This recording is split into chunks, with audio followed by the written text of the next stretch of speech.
Welcome to Coffee Talk. I am your host, Mashuma Saba, M. Saba, and this is our Cultural Variety Podcast. Stay tuned.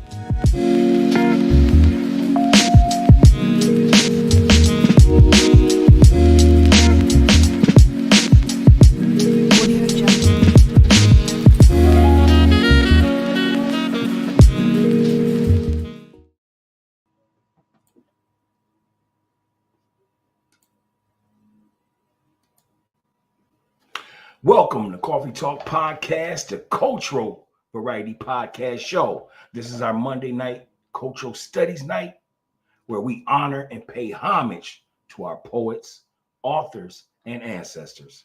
I am your host, Mashuma Saba, M.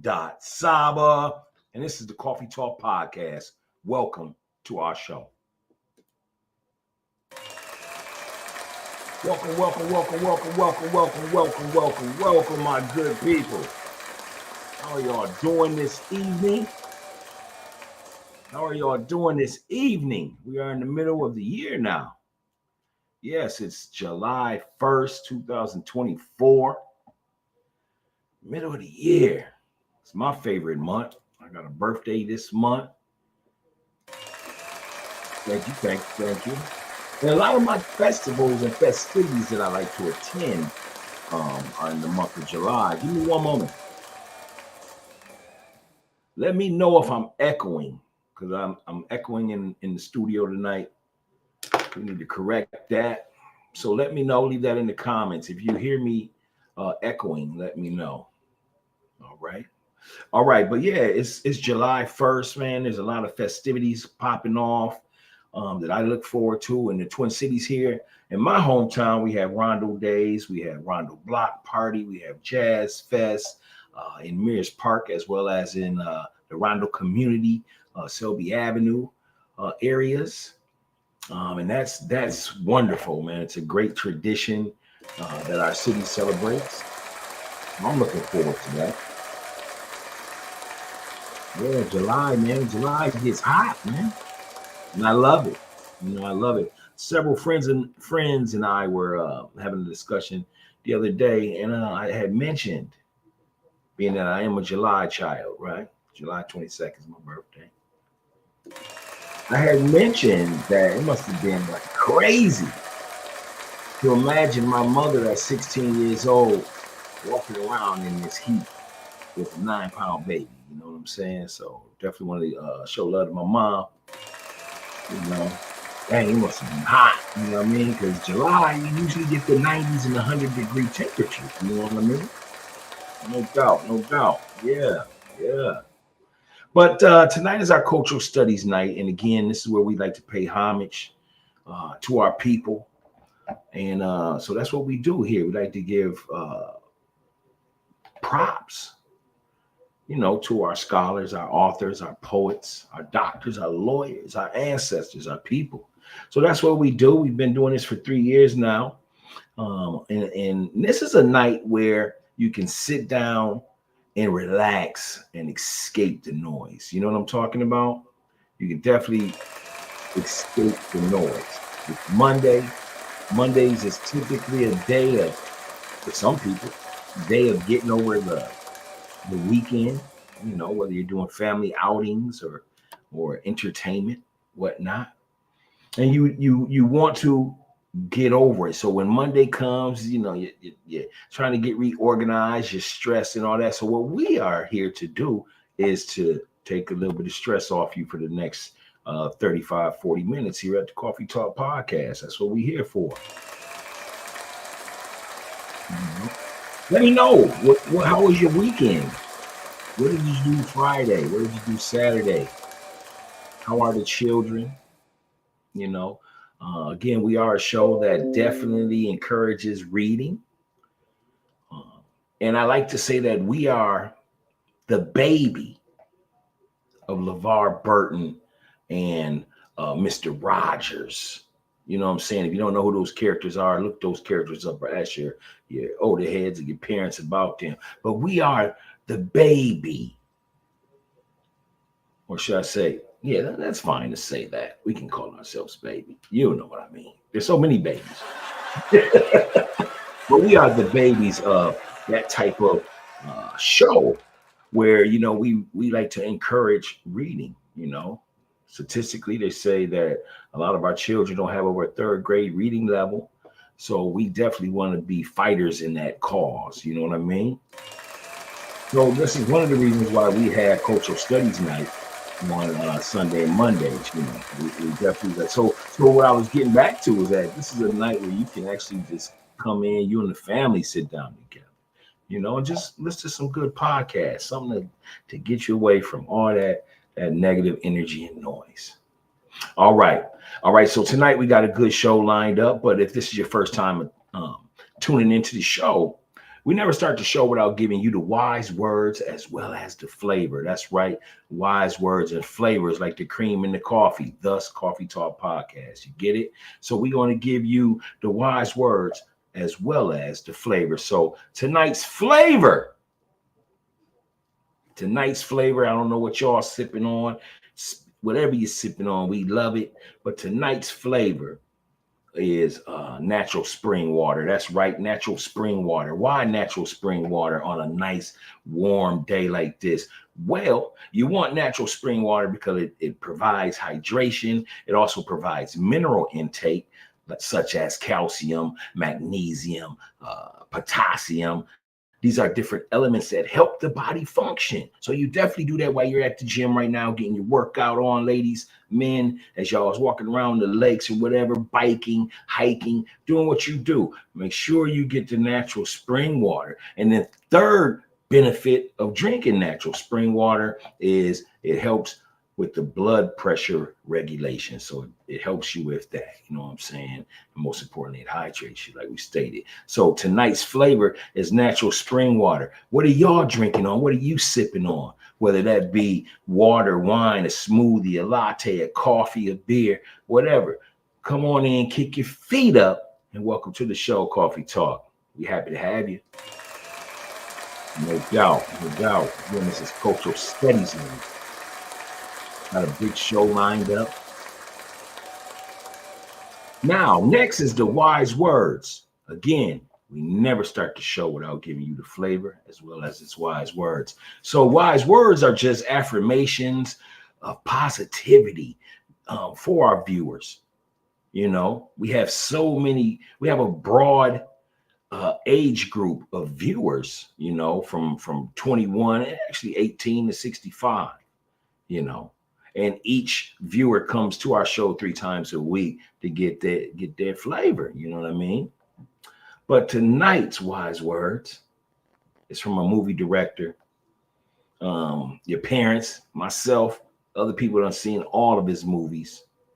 This dude was around before Tyler Perry, and all of his movies have dope messages in them, such as, being an entrepreneur, such as dating, positive dating, such as our culture, such as HBCUs, and so forth. So tonight's wise words is from movie director, author, writer, Spike Lee. That's right. Spike Lee once said,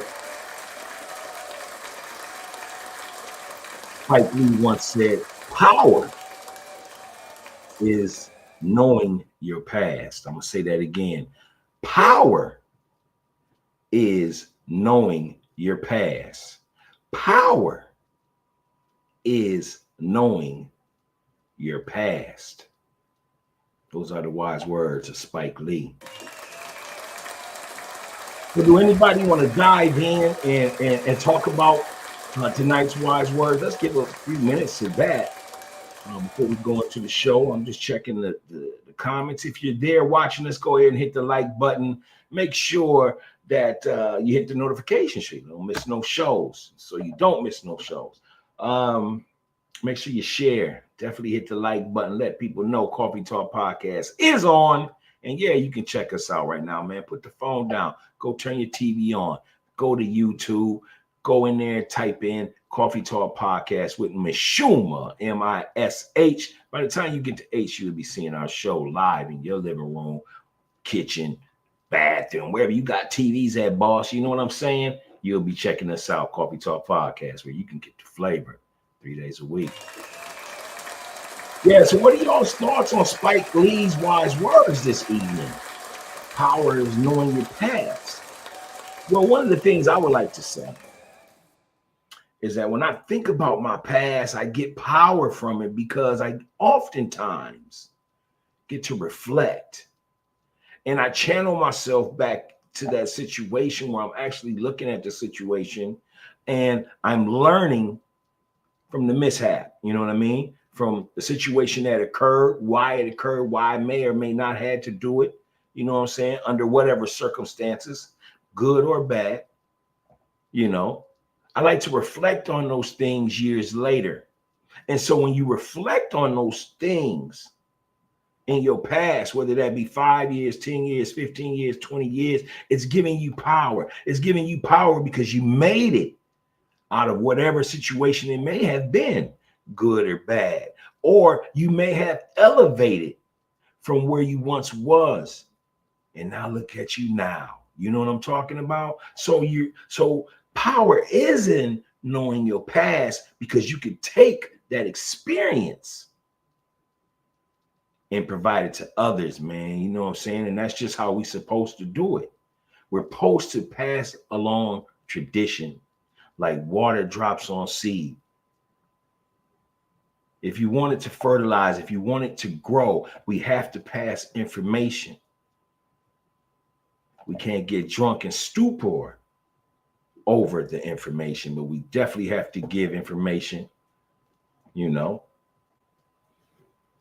so that our peers, ourselves, our children will be able to make a better and more conscious decision of thought on what they should do if they're ever in a situation, good or bad, and how they want to move.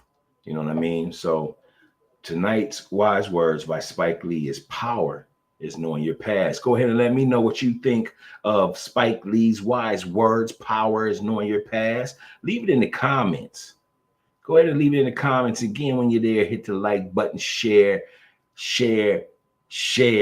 Let us know you love us. Let us know you're with us. Coffee Talk Podcast. We love the support. All right. So tonight's show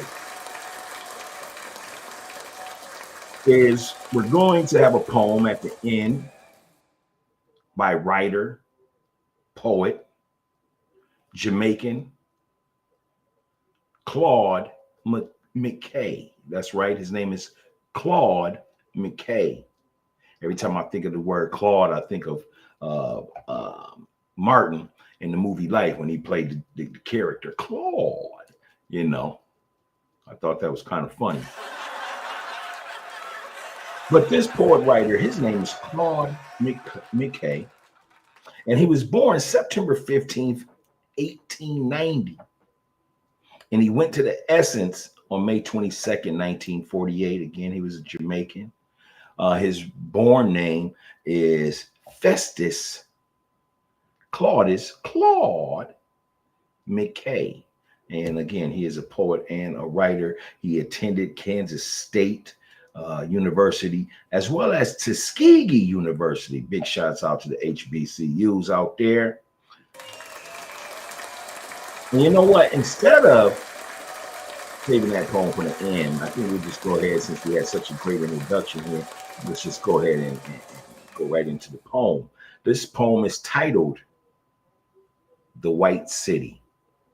This poem is titled The White City. Again, this is by poet and writer Claude Mckay. Full name is Festus Claudius Claude Mckay. Let's go ahead and dive right in. The White City. I will not toy with it, nor bend an inch. Deep in the secret chambers of my heart, I muse my lifelong hate, and without flinch, I bear it nobly as I live my part. My being would be a skeleton, a shell. If this dark passion that fills my every mood and makes my heaven in the white world's hell, did not forever feed me vital blood. I see the mighty city through a mist, the strident trains that speed the golden mass, the poles and spires and towers vapor kissed, the fortress port through which the great ships pass, the tides, the wharves, the dens I contemplate are sweet like wanton loves, because I hate the white city. Poet, writer, Claude Mckay.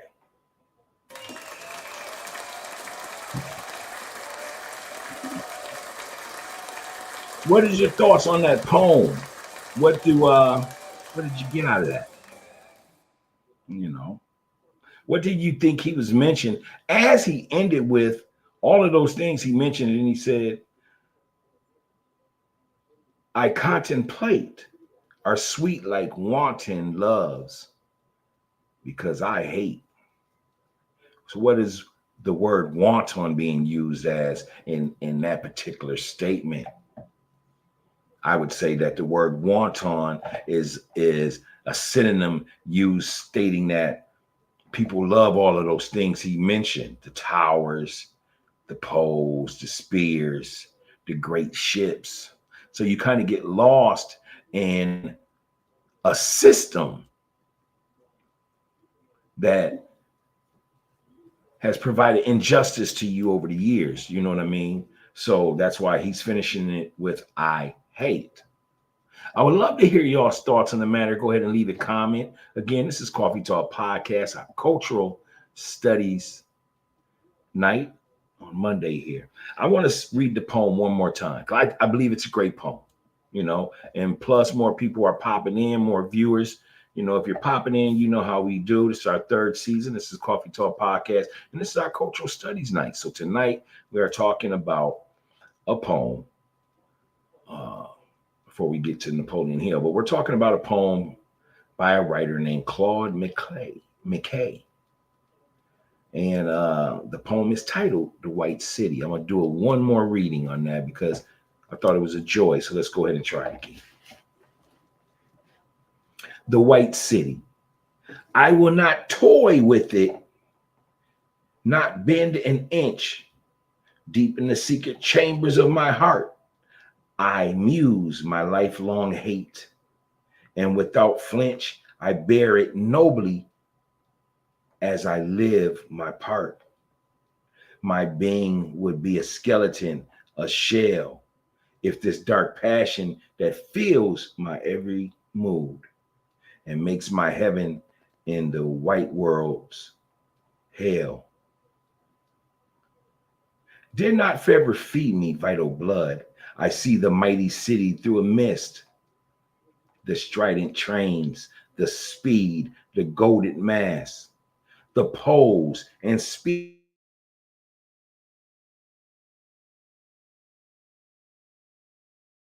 through which the great ships pass, the tides, the wharves, the dens I contemplate are sweet like wanton loves, because I hate.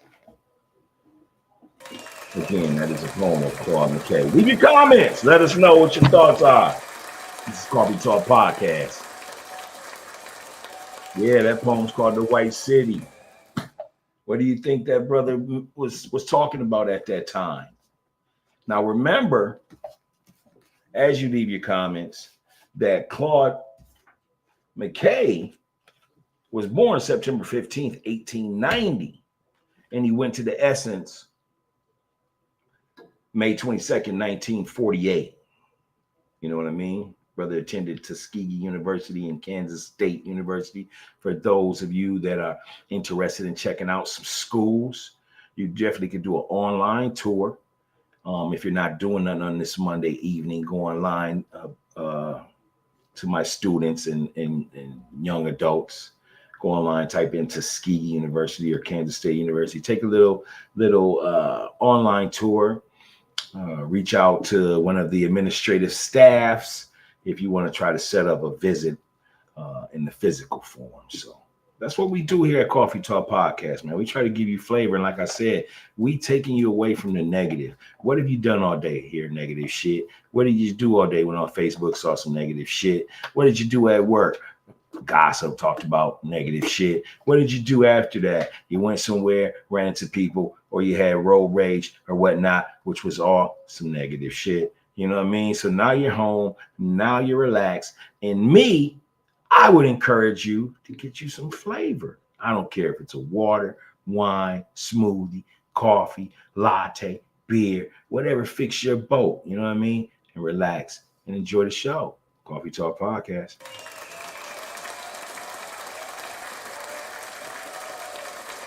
All right. Next segment, we're going to go into a book that we've gone into before during our cultural studies night.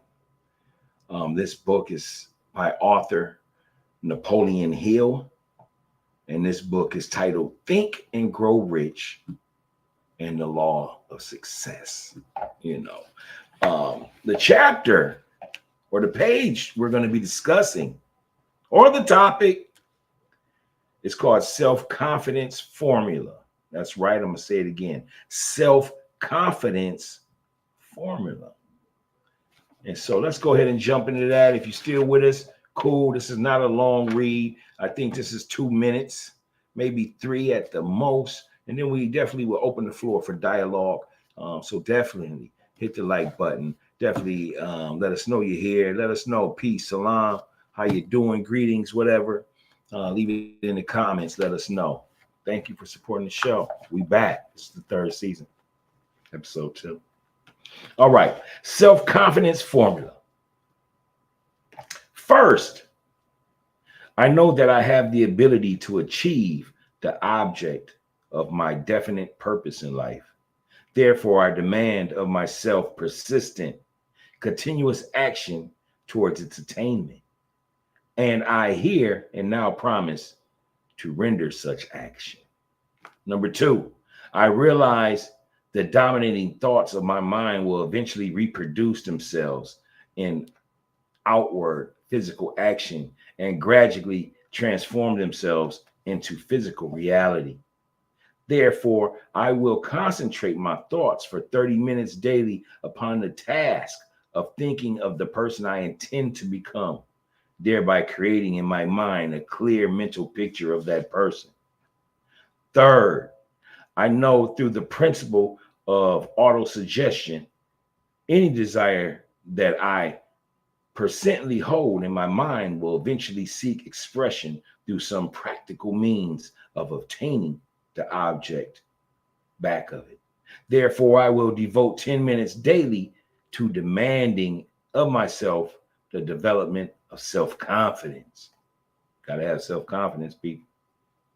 Fourth, I have clearly written down a description of my definite chief aim in life, and I will never stop trying until I shall have developed sufficient self-confidence for its attainment. Number 5, I fully realize that no wealth or position can long endure unless built upon truth and justice. Therefore, I will engage in no transaction which does not benefit all of whom it affects. I will succeed by attracting to myself the forces I wish to use and the cooperation of other people. I will induce others to serve me because of my willingness to serve others.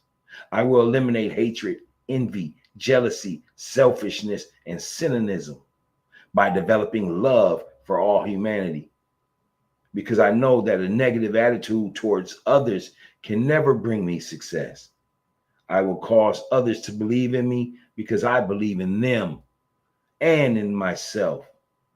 I will sign my name to this formula, commit it to memory, and repeat it aloud once a day with full faith that it will gradually influence my thoughts and actions so that I will become self-reliant and a successful person. Back of this formula is a law of nature which no man has yet been able to explain. It has baffled the scientists of all ages. The psychologists have named this law autosuggestion and let it go at that. The name by which one calls this law is of little importance. The important fact about it is it works for the glory and success of mankind if it is used constructively. On the other hand, if used destructively, it will destroy just as readily. In the statements may be found a very significant truth, namely that those who go down in defeat and end their lives in poverty, misery, distress, do so because of the negative application of the principle of autosuggestion. The cause may be found in the fact that all impulses of thought have a tendency to cloth themselves in their physical equivalent. The subconscious mind, the chemical laboratory in which all thoughts, impulses are combined, are made ready for transition into physical reality. Make no distinction between constructive and destructive thought impulses. It works with the material we feed it, though our thought impulses. The subconscious mind will translate into reality a thought driven by fear just as readily as it will translate into a reality of thought driven by courage or faith. That's why you got to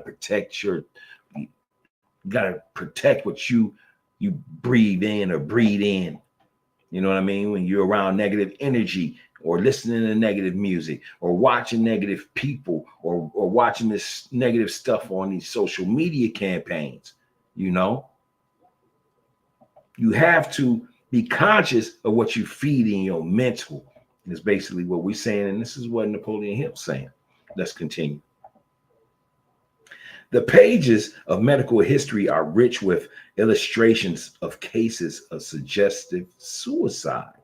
A man may commit suicide through negative suggestion just as effectively as by any other means. In a Midwestern city, a man by the name of Joseph Grant, a bank official, borrowed a large sum of bank's money without the consent of the directors. He lost the money through gambling. One afternoon, the bank examiner came and began to check the accounts. Grant left the bank, took a room in a local hotel, and when they found him 3 days later, he was lying in the bed, wailing and moaning, repeating over and over these words: "My God, this will kill me. I cannot stand the disgrace." In a short time, he was dead. The doctors pronounced the case one of mental suicide. Mental suicide. Have you all ever saw that in anyone? And my hearts go out. If you've ever experienced such things like that, that's nothing to play with. But I once heard, singers or people, if you constantly always talking about the negative, you can bring negative harm. And this is some of the reasons why we try to slip and slide and dodge people that always have negative issues amongst them. Because if they don't recognize their condition, that every 3, 4, 5 days something bad is happening, or you're resorting to this negative component or that negative drink, or every day, then you're kind of stuck in your own hell. You know what I mean? Because nothing comes from negative energy but hurt, pain, fear, procrastination. Nothing comes from negative energy. And I always encourage my viewers, my friends, families, and associates that we control the negative or the positive energies that we partake in. We can control that. That ain't so-and-so's fault because we happen to be there late. Or we ignored our intuition that we shouldn't have went over there in the first place, or we shouldn't have made that deal. We have to start holding ourselves accountable. And it starts by knowing if you are going to partake or get yourself caught up in negative energy. Let's go ahead and continue. We're almost done with the show. About another 2 minutes, not even that, of this read. Let's continue. Just as electricity will turn the wheels of the industry and render useful service, it used constructively, or snuff out life if wrongly used, so will the law of auto suggestion lead you to peace and prosperity, or down into the valley of misery, failure, and death, according to your degree of understanding and application of it. If you fill your mind with fear, doubt, and unbelief in your ability to connect with and use the forces of infinite intelligence, the law of autosuggestion will take this spirit of unbelief and use it as a pattern by which your subconscious mind will translate it into its physical equivalent. This statement is as true as the statement that 2 and 2 are 4. Like the wind which carries one ship east and another west, the law of autosuggestion will lift you up or pull you down according to the way you set your sails of thought. The law of autosuggestion, through which any person may rise to altitudes of achievement which stagger the imagination, is well described in the following verse. If you think you are beaten, you are. If you think you dare not, you don't. If you like to win, but you think you can't, it is almost certain you won't.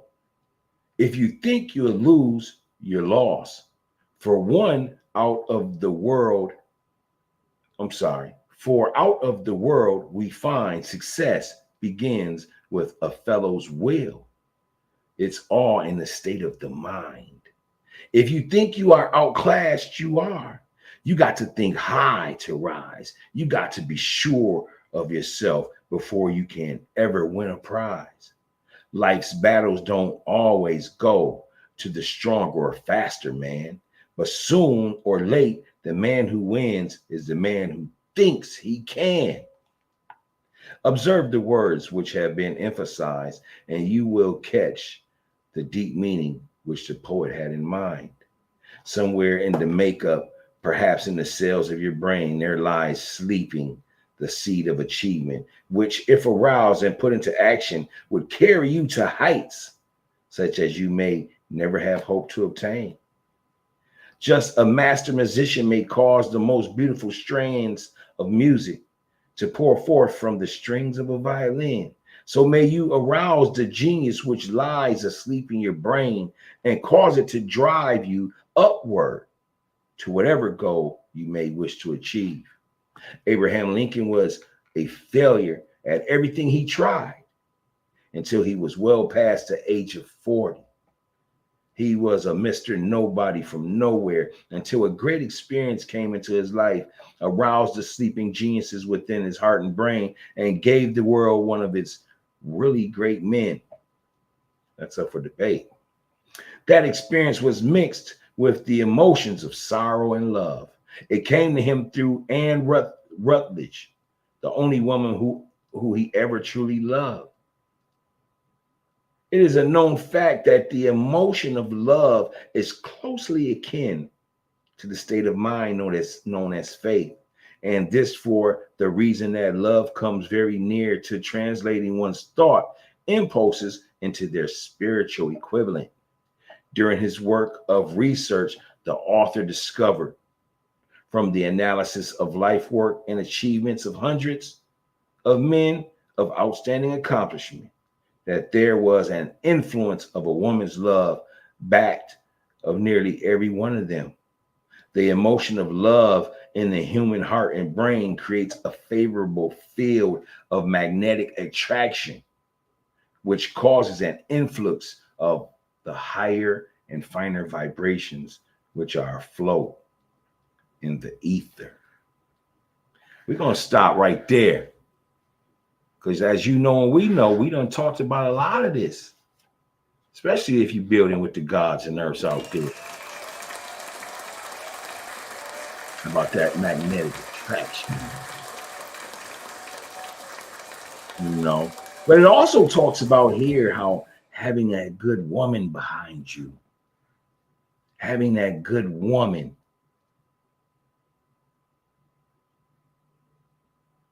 that sparks that emotion of love, you know, which fuels the heart and the brain. What's your thoughts on our topic tonight? Tonight we talked about self-confidence formula on page 40 and 43. And the author was Napoleon Hill. And the book is titled Think and Grow Rich, The Laws of Success. What is y'all's thoughts tonight? Did you enjoy the show?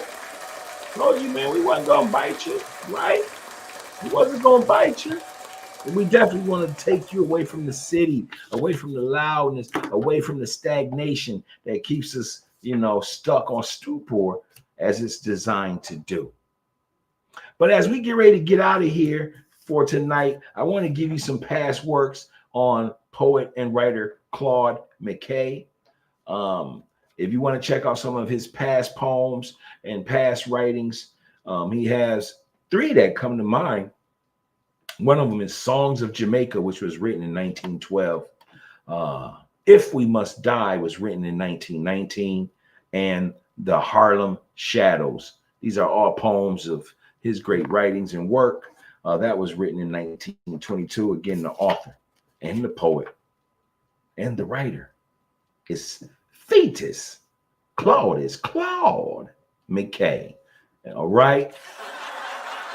Respect. So until next time, man, you know how we do when we end the show, man. I'm gonna go ahead and throw up that universal peace sign to y'all, man. You know what I'm saying? Stay sucker free, man. Enjoy life, enjoy the moment, enjoy those that are good to you, and you be good to them. You know what I'm saying? Other than that, man, we'll see y'all Wednesday on Coffee Talk Podcast Sports Edition, man, as we get ready to talk about NBA free agency. So make sure that you tune in Wednesday, 7:30, Coffee Talk Podcast, whether you're on YouTube or you're on Facebook Live or you're on my personal page. Just make sure that when you stop by, make sure you hit the like button. Make sure you hit the notifications so that you can continue to see our show as we continue to grow. And thank you for stopping by. This is your host, Mashuma Saba M. Saba. And this is our cultural variety podcast show. Until next time, peace.